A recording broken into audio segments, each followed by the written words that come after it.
Hey, you guys, I'm just wanting to show you an example of why I don't even know if I'll ever be able to go over Revelation with you. I thought, I had this all down if it were the way I was thinking, like in the beginning, but time and time again, I come across this seventh, well, not time and time again, but I mean, I've read it over and over. I mean, not like lately.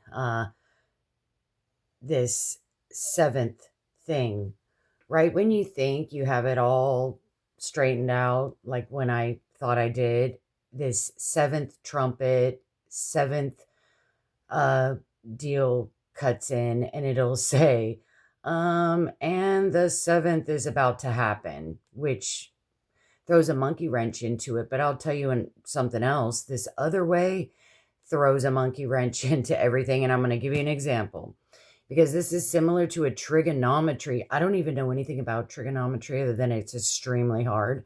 But this to me is like some sort of mathematical problem, the way things, but okay, regardless of that, um, if this were all in the very end, like the last, okay, so if Matthew 24 is strictly speaking about the trib, which I think it is, and if I were to rethink it, it might be speaking solely only of the very end of the trib, meaning the last 3.5 years. Well, then when you go read all of the prophets, it's history or prophecy, and the prophecies in the prophets are always speaking of great tribulation. So I mean, if Revelation is strictly great tribulation, which is the last 3.5 years, then that's what all the prophets are talking about too. Mass destruction, the very end. And they're all talking about all the nations gathering around Israel, which to me sounds like the beginning of the trib. So I'm going to point something out to you here in 11. And if you ask me, my other notebook is way over there. So I had some, like with every chapter, like it goes into the seven seals, but then it stops at the sixth, then it gives you two chapters, and then it goes to the seventh, and then it goes into the seven trumpets, but it stops at the sixth trumpet and it goes into like two or three chapters, and then it'll tell you what the seventh trumpet is. So see, I was kind of gauging what it was doing, and what it was kind of a pattern of is it stops shy, well, and then it gets into the seven vials. So and there's really no pause with that. It goes through, I think, all seven at once without hopping to something else. But what I found is that when it skips the very seventh, the last seal and the last trumpet, each chapter, like say, is it chapter 10 and chapter 11? Both of those chapters are talking about the very end, like Jesus coming at the very end of the trib. And it's giving two separate descriptions. Okay, then it goes to describe the seven trumpets, and then it stops at this. It won't tell you what the seventh is yet, and it starts probably going into the beast and the whore and the, which, at the end of those chapters, maybe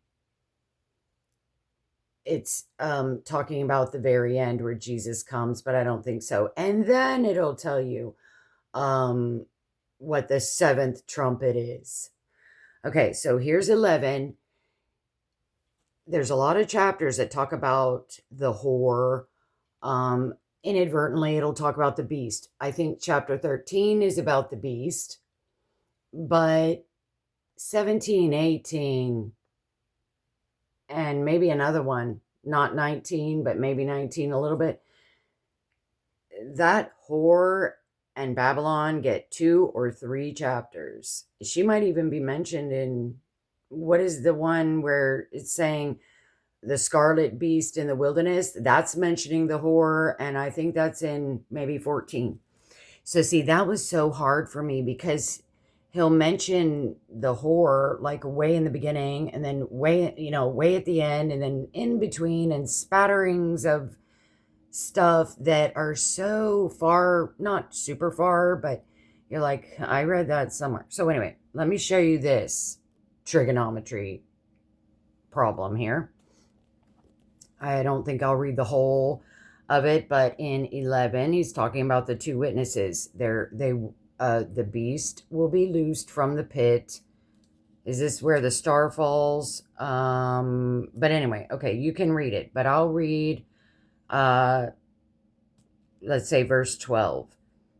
And they heard a great voice from heaven saying unto them, come up hither. So Jesus resurrected them after they were laying in the street for 3.5 days dead. And they ascended up to heaven in a cloud, and their enemies beheld them. And the same hour was there a great earthquake. And the 10th part of the city fell. This has to be in Jerusalem because over here in 8, he says, and their dead bodies shall lie in the street of the great city. Now, Babylon is also called the great city. So, I don't, okay, unless Babylon is somewhere near Jerusalem, or is it sort of, what is that term where it's just figurative and not literal? That's why I'm thinking Babylon might be a rock but I reread that and I don't know if he meant remembers her, but it seemed like when I read it, he had already done the vials and then he remembered Babylon. So I was thinking, oh, he already destroyed the whore, so now he's going to go destroy the original Babylon. But I don't know. I think I reread it and I don't remember what I thought because this is confusing, not in a demonic way, like Satan is the author of confusion. I understand that, but that's not the way this is confusing. This is just like a riddle because, okay, so verse 8, and their dead bodies shall lie in the street of the great city, which spiritually is called Sodom and Egypt. So I had looked up Sodom and Egypt. I know Sodom and Gomorrah. What's up with this Sodom and Egypt? Well, it is spiritually called Sodom and Egypt, where also our Lord was crucified. Now, we know Jesus wasn't crucified anywhere but in Jerusalem, right? So we know the great city is Jerusalem, not Babylon. Yeah. And we know it's not Sodom and Gomorrah, and it's not in Egypt. Jesus was crucified in Jerusalem. So this is the great city, Jerusalem. Spiritually is called Sodom and Egypt. So it's basically saying, which I looked it up, and even this guy's commentary. Okay, so Sodom is like immorality, idolatry, sexual immorality. That's Sodom. Egypt is worldliness. So the whore, she is everything anti-Christ, but yet she wants worship, she wants religion, she is about, what is it? Sacrilege, everything sacrilegious, but she's wealthy, and you cannot worship God in mammon. But she is even a false god worshiping mammon. And she's the epitome of mammon, which is a god, which is everything sleazy and sick, and everything goes and anything goes. They're selling souls as slaves. She's doing all this debauchery, okay? So why was I pointing this out? Okay.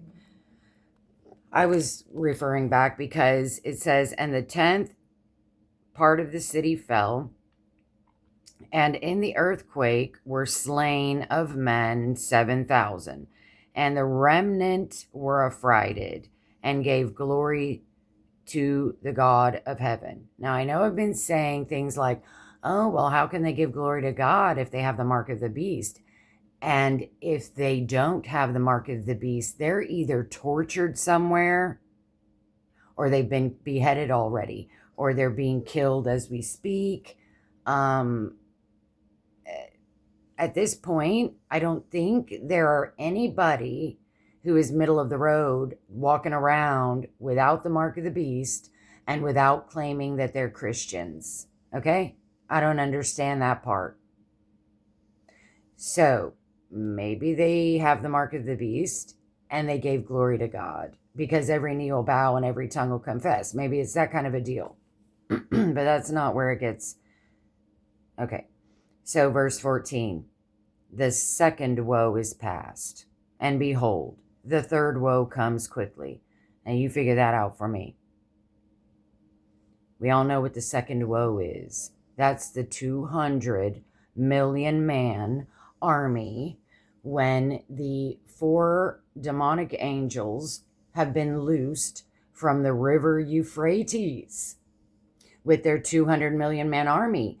The first woe were those swarms of locusts with breastplates of shit, and they're killing, I think, a third of population, a third of man, for 5 months. And the ones that didn't die from them still blasphemed God.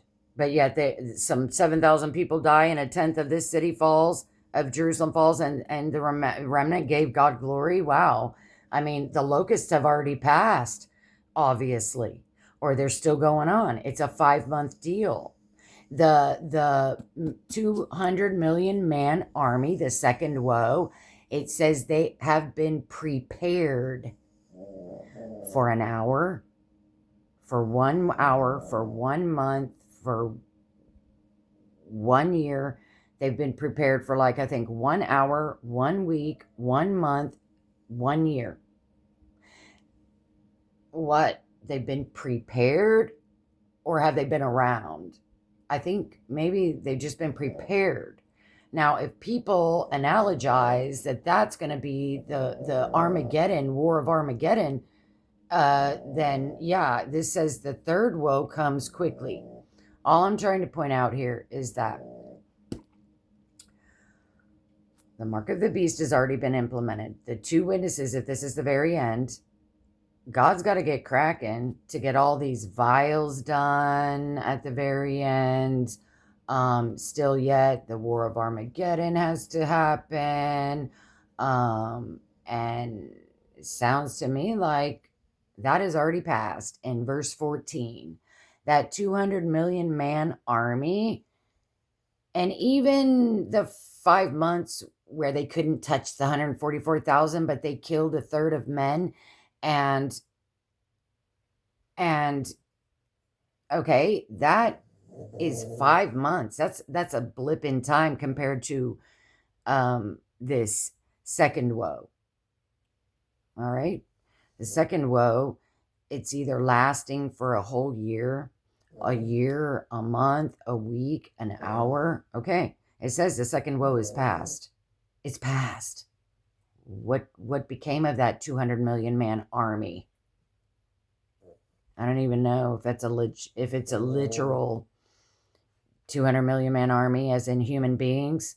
I'm thinking a swarm up in the sky of UFOs or demons running rampant. So anyway, this is chapter 11.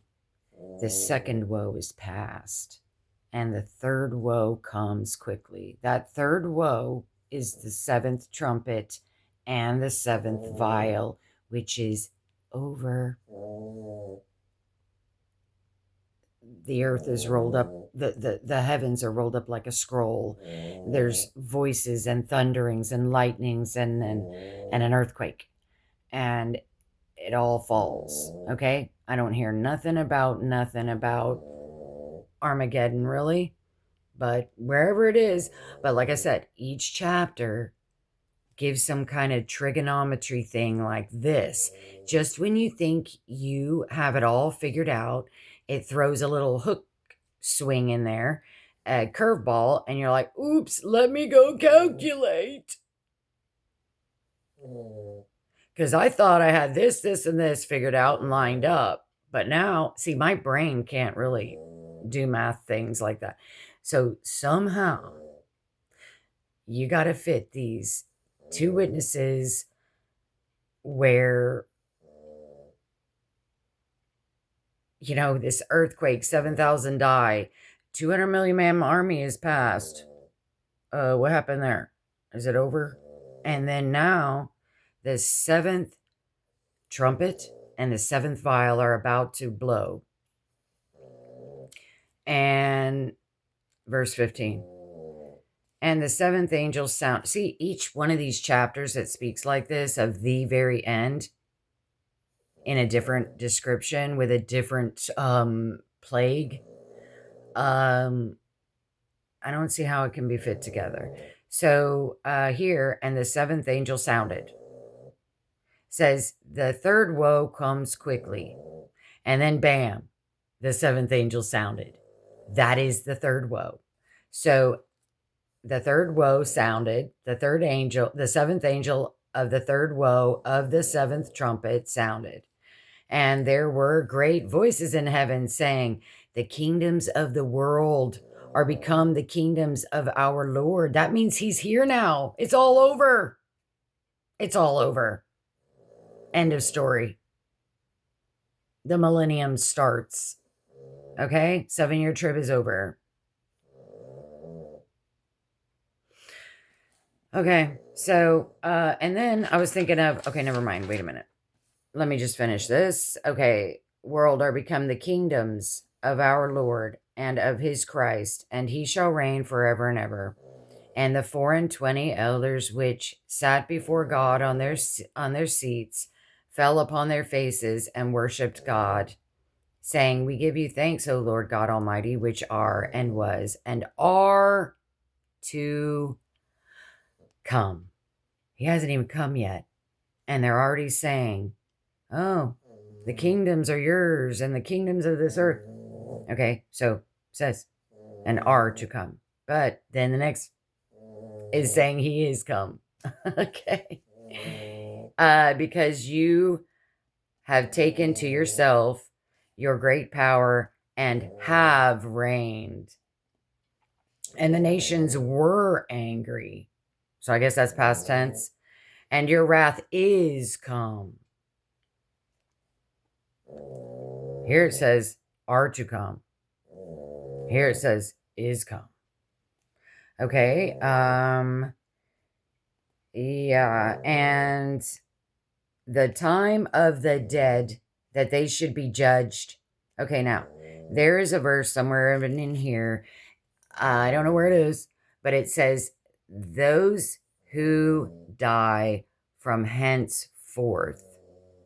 I think I mentioned that verse in my other video. He's basically saying this is the patience of the saints. Those who die from henceforth, meaning you're a Christian, you're having to be beheaded and murdered. That's these. Those, it says, so he's going to judge the time of the dead, those dead, the patience of the saints type of dead. I mean, I have written here 20 verse 5. Let me just see if that is the one, but I don't know. Chapter 20, I don't think is talking about this kind of stuff. Hello. Revelation 20 verse 5. But the rest of the dead. Okay, yeah, see, 20 verse 5 is saying, but the rest of the dead lived not again until the 1,000 years were finished. So see, that's a little tweaky.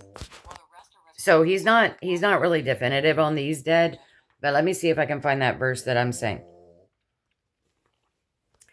Where in Revelation does it say, here's the patience of the saints and those who die hereafter? I think that's way too You'll find that passage in Revelation chapter 14. She's probably going to. Here's the patience of the saints. Here they keep the commandments. No, that's not it. Okay, and I heard a voice from heaven saying unto me, right, blessed are the dead which die in the Lord from henceforth. That's in chapter 14. So see how he'll backtrack? I'm in 11. And he's going on in 14 about the 144,000. Shoot, see, I can't remember anymore. Let's see. I know 14 is very important, like all of them are.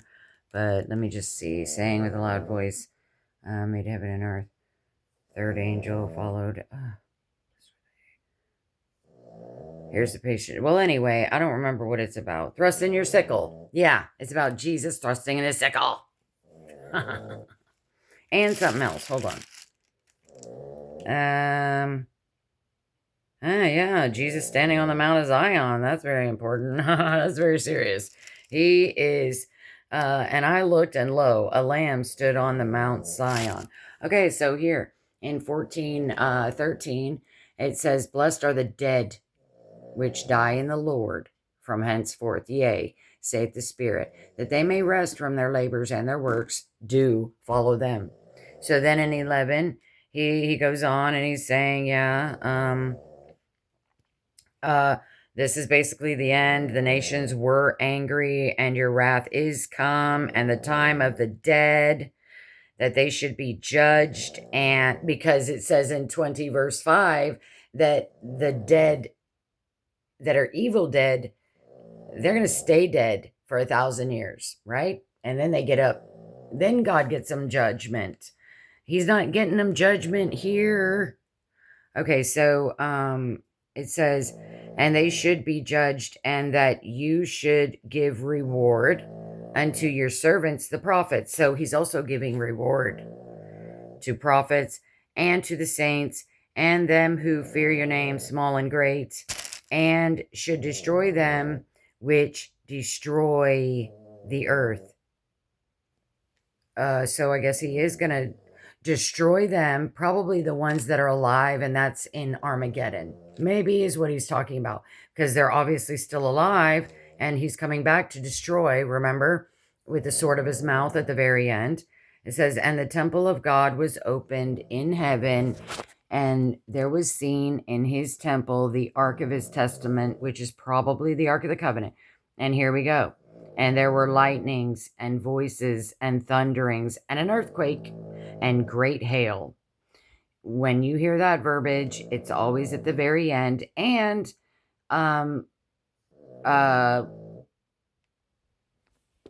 the sixth seal says heaven is going to be rolled up like a scroll. So even that. So see, the seal, that sixth seal, basically opens the prophecies so that this seventh trumpet and seventh vial can now happen. That book can be opened, which prophesies the trumpets and the vials and all this other stuff. I also wonder if these two witnesses, because they're able to shut up heaven, they're able to do signs and wonders. I've wondered if these angels that are doing this stuff to the earth. So in other words, you're telling me that Revelation is saying that these six trumpets are doing basically the same things, that they're happening, right? But yet the two witnesses are able to do some of those same things above and beyond what those six trumpets are already doing. I mean, I guess so. So, yeah, like chapter 14, you have Jesus, the Lamb. I've also wanted to check into this too, and I already did. Like, how many times in Revelation does it use the Lamb? It'll tell you. It's a lot. But yet sometimes he's not called the Lamb. So the Lamb is in 14. That's Jesus. Then there's other places where he looks like an angel. Like in 10, I think. Yeah. So you know that in 10, that angel is Jesus. We also know that God made himself into an angel and talked to Abraham with two other angels. We know that God made himself into an angel wrestling Jacob. So Jesus is God. I don't know of any accounts in the Bible where Jesus made himself an angel. You know, came to earth in the form of an angel. You know what I mean? Except in Revelation. And there's somewhere else, anytime I've seen verbiage like mighty angel, a very strong angel, a la la la angel. There's one, maybe it's in 14. It says something like, this angel descended down and lighted the earth. Okay? But it doesn't give any, let me see where it was. It doesn't give any descriptions that it's literally Jesus, like it does here in 10 and somewhere else, and maybe a third place. Where in Revelation does it say an angel descended down and lighted the whole earth? 18. The event of an angel descending and illuminating the See, earth that is is described in another Revelation, very, chapter very 18, end. verse That is 1. about John sees an Babylon. angel coming down with authority, and the earth is lit up by the angel's glory. Okay, that's 18. But see, here in 10, it's Jesus. Clothed with a cloud, and a rainbow was upon his head. His face was as it were the sun, and his feet as pillars of fire. And he had in his hand the little book open. Now, if you want to argue and say that that is an angel, fine. But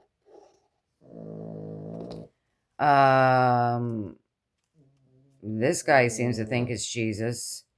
Let me see if there's something that this angel says there's going to be time no longer. See, it's all over. And then in 18, I think 19 also has the whore in it. So 18 verse 1. So see here, I saw another angel. Now this doesn't say strong or mighty or this or that, but whenever you see this, an angel that has an adjective before it, it's seems to be Jesus. But this one has nothing like that. It just says another angel come down from heaven, having great power, and the earth was lightened with his glory. This guy seems to think it's Jesus. Maybe it is. So, I mean, and he's crying, Babylon is fallen. I just thought of something else, but I forgot. Okay.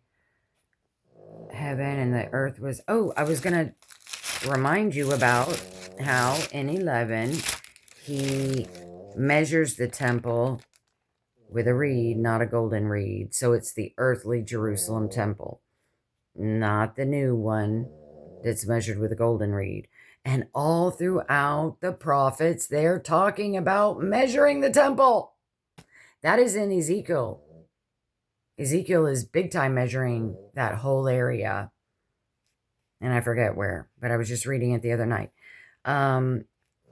So, and then, see, and this, I sometimes think it's Jesus. I don't know for a fact, but listen to verse 1 and 11. And there was given me a reed. All these chapters seem to begin with Jesus, either as a lamb or an angel or a rod or something. I'm wondering if this is Jesus too. It says, and there was given me a reed like unto a rod. And we know Jesus is a rod. I wrote it down. Where is it? I cross-referenced it. Oh, darn. Where did I not do that? I guess I didn't. Okay. Let me maybe find it. I know he's called the rod of Jesse or something. It's somewhere in Isaiah.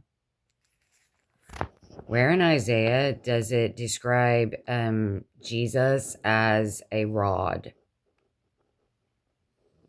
Isaiah describes Jesus Okay, as a this is it. rod in Isaiah chapter Because 11, I verse 1, remembered stating a shoe Revelation that is 11:1 and Isaiah 11:1. Do you know how many times I've cross-referenced? I've cross-referenced Revelation within itself. With itself. Only few times have I referenced Revelation, cross-referenced it outside of Revelation with other books like Isaiah or Zechariah. But whenever I have, those few times I have, guess what? Whatever the book is, they seem to match the same numbers as Revelation, chapter and verse. So look at this. Revelation 11:1 and Isaiah 11:1. It says, a shoot will come up from the stump of Jesse, from his roots a branch will bear fruit, and there shall come forth a rod out of the stem of Jesse. Now, I know it has a lot of words and descriptions around it, but a rod. He is a rod, but he's coming out of the stem of Jesse, and he's called a branch, shall grow out of his roots.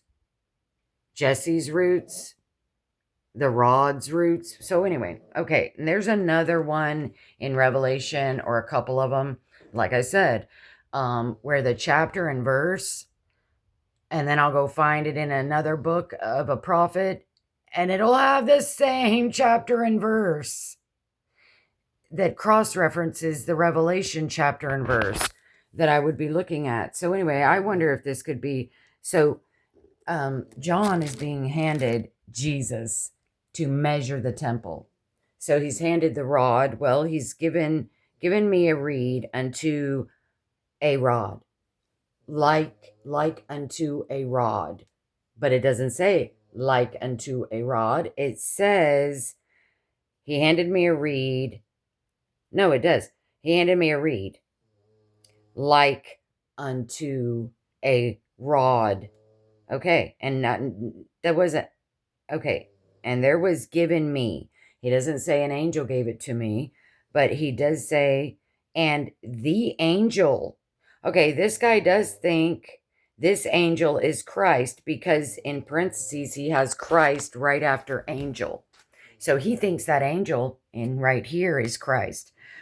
But I'm thinking Christ is the rod, and he's measuring the temple with Jesus himself, because Jesus is the temple. Jesus is everything, you know. New Jerusalem, well, is like the bride. But I love this part, and it says, and the angel, Christ, stood, saying, rise and measure the temple of God and the altar and them who worship inside. I think that's so cool, because there's people worshiping hidden in there. They're hidden in there. That's what I think. They're hidden in there, and he's like, measure it. Measure them people, and all the whole thing, the whole shebang, and then people inside also. And even in the beginning, when you're reading, I don't know where it is, but, and I can't paraphrase it, but it's basically, it's not the 24 elders worshiping. It's not the ones under the altar worshiping or crying. It is basically, because I noticed this right off the beginning. This is what I mean by cross-referencing. So I will, Revelation only, because I'll read stuff like this and then I'll go, oh yeah, there were some people worshiping. And then I'll go, I have to try to find it. And it's, and notice those 24 elders have vials, they have harps, and you'll find that later on too. You'll find these saints and stuff, 144,000 with harps. Anyway, so I'm just telling you that this, 2 witnesses, they die within the hour. There's a massive earthquake, and it's not the very last earthquake, because the very last earthquake is when there's voices and lightnings and thunders and a big earthquake. Okay, that's not the earthquake. It's probably the one that's going to split Babylon. And you know, and think about, if Babylon, where's the Garden of Eden? I'm sure the Jews have their, you know, it's probably somewhere there in Israel. Okay, it's called the Garden. the Garden of Eden. Adam and Eve got kicked out of the garden, and the angels are barred the door. They can't get back in the garden, but they were kicked out into Eden because Eden is where the garden was inside. See, it's like saying the woods inside the park. I went to go walk inside the woods that were inside of the park. The park isn't full of woods, but they've got some woods. So the garden of the land of Eden. Okay. So we know that it says something like there was a river or whatever it's called, a river that flowed from, I think, the garden, from the garden. So it starts in the garden and it flowed out into Eden and split 3 ways. But actually, I don't remember what's going to be split 3 or 4 ways or something. Anyway, I don't know. Maybe the river, it flows out of Eden into the garden, and from the garden, it splits 3 ways or 4 ways, but you can read it yourself. It is not this one thing, Garden of Eden. No, it is the Garden of Eden. So where is Eden? And nobody knows where that garden is. It's probably still barred off by, it's probably suspended up in heaven or something. Who knows? Or maybe it's still there, but it's the garden where Adam and Eve were until they got kicked out of it. But it is the garden inside of Eden. So anyway, now I forgot why I was talking about that. But I'm just telling you, you can go to any one of these channels or chapters. And what's in 6 here? This is when, yeah, like 6. He says, let the rocks fall on us. That's at the very end. Excuse me? Why are you talking about it over here in 6? Way up in here in the beginning. He just makes me bounce back and forth all the time. So then, this let the rocks fall on us, that is, yeah, like at the very end when these 1,000-pound rocks are falling. When, okay, like even this cross-reference, I was thinking, okay, this is off topic. I'm on another subject. Okay, so where at the one of the vials is he's gonna touch the seat of Satan or something like that, however they word it. I'll just find it if you don't know what I'm talking about. Where in Revelation is the one of the vials talking about the seat of Satan? Okay, so 16. Oh, it's the 5th vial. Okay, so now remember, he's talking to one of the churches. He's saying to one of these churches over there in chapter 2, where that church is literally at the seat of Satan's seat. Right here, Satan's seat. Maybe it's also in Revelation 13. Throne directly to. So anyway, that's just, it's stuff like that I find cross-referencing all night and day long whenever I work on this, and then you can't get very far. And then you go back and you say, okay, maybe I've gotten it, and then you find something else. And then you're trying to piece it together, and then I just, you know how we say, the older we get, the less we realize that we know, right? You think the older you get, the wiser and smarter, and sure you do, but you also start realizing you don't know much as you thought. And this revelation, to me, it just seems like the more I get into it, the less I know. because of tricky stuff like this, like in 11, the second woe has passed. So, yeah, that's where they get the fact that the two witnesses get killed at the very end. Well, then explain, when does Armageddon happen? Is that like before Armageddon, after Armageddon? Uh, I don't know. And each chapter kind of is like that. Like 10 is talking about the very end. Even when it's talking about Babylon. So yeah, that's when I realized, because I hadn't done the trumpet, I hadn't done my analysis with the trumpets and vials. But yes, what else was I thinking about the first half? And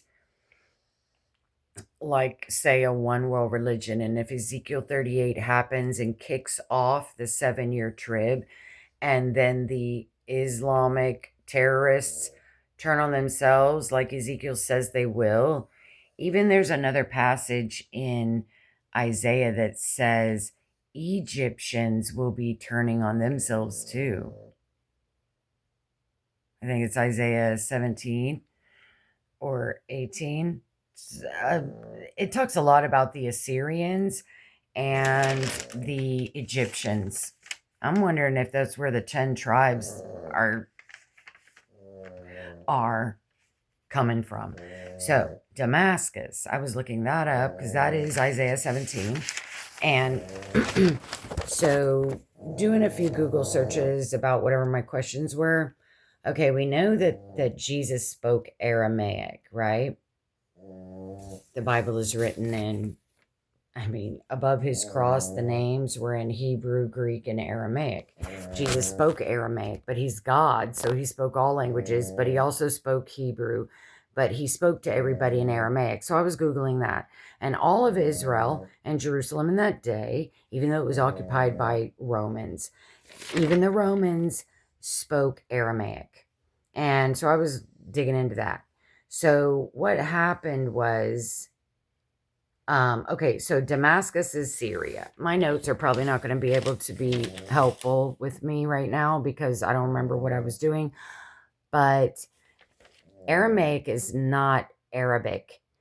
Arabic is for Arabs. Aramaic is not Armenian either.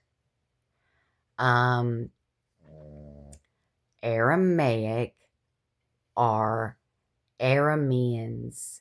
So why was all of Israel speaking Aramaic? Because of Arameans. Because Arameans are Syrians.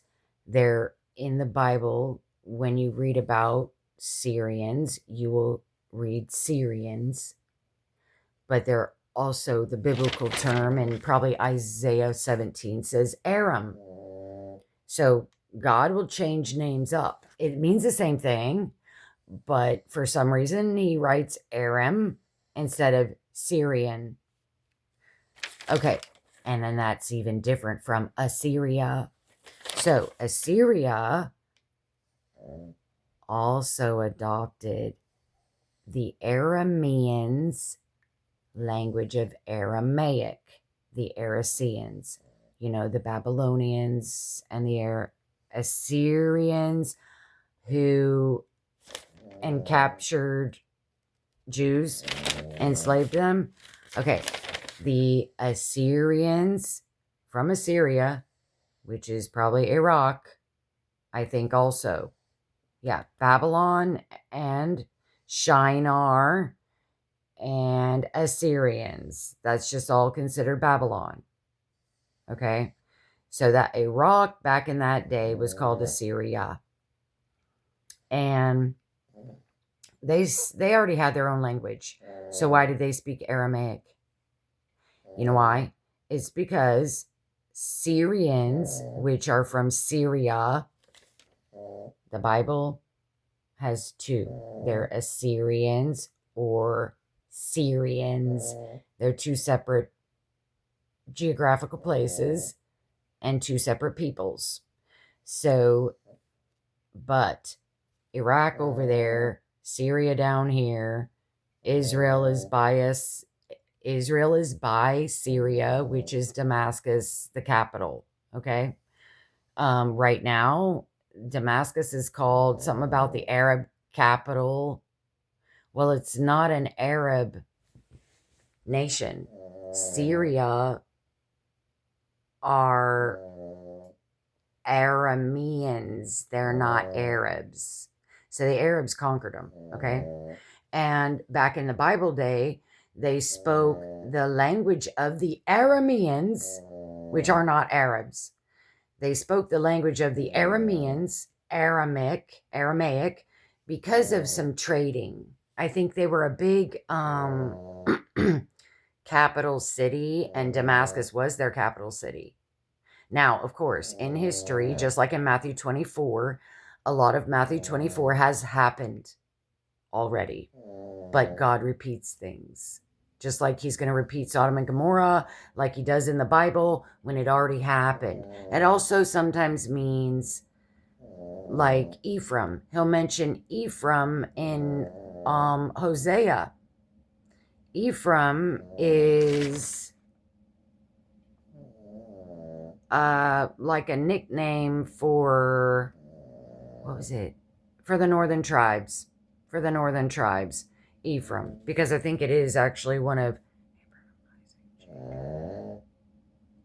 Joseph's two sons, that Jacob adopted into the tribes and something like that.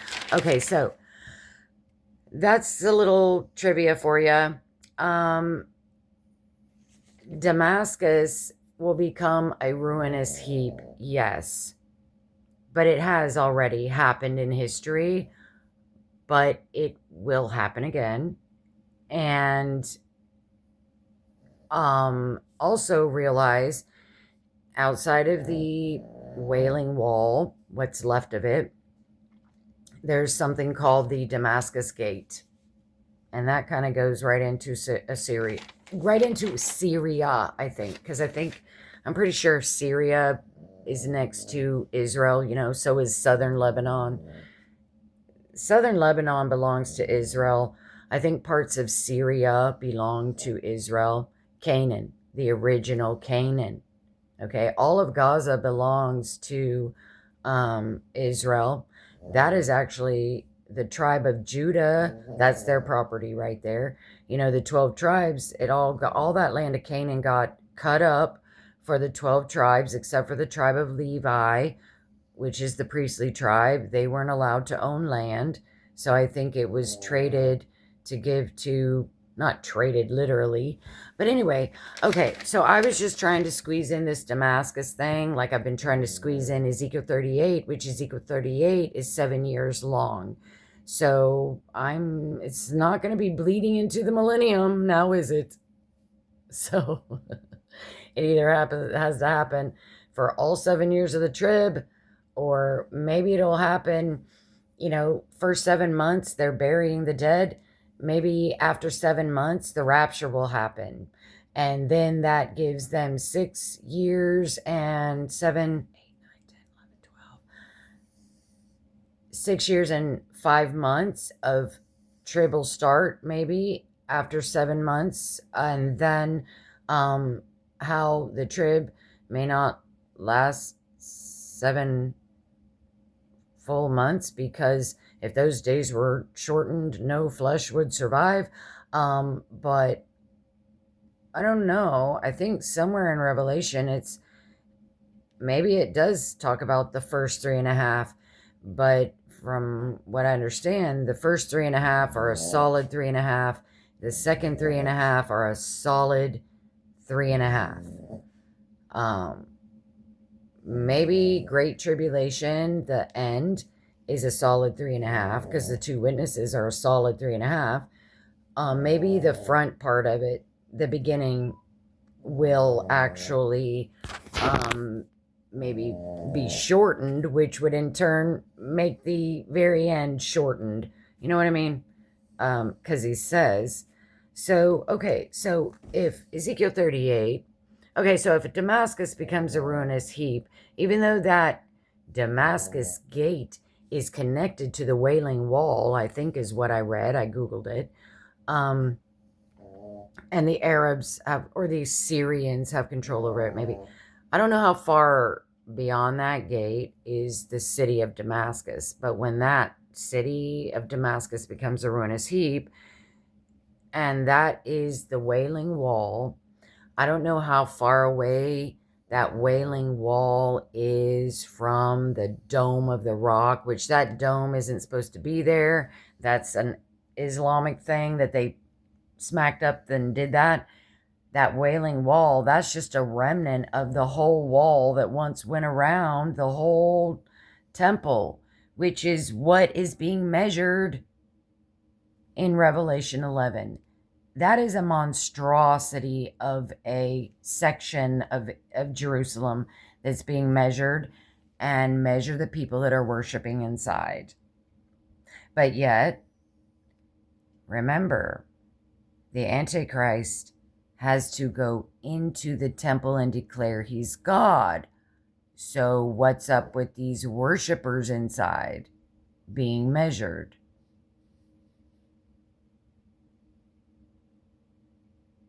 Is that the beginning? It can't be the beginning, because God is talking about the two witnesses. Unless he's... Yeah. And the second woe is past. So do you see? It will really... I don't know about you. Maybe you're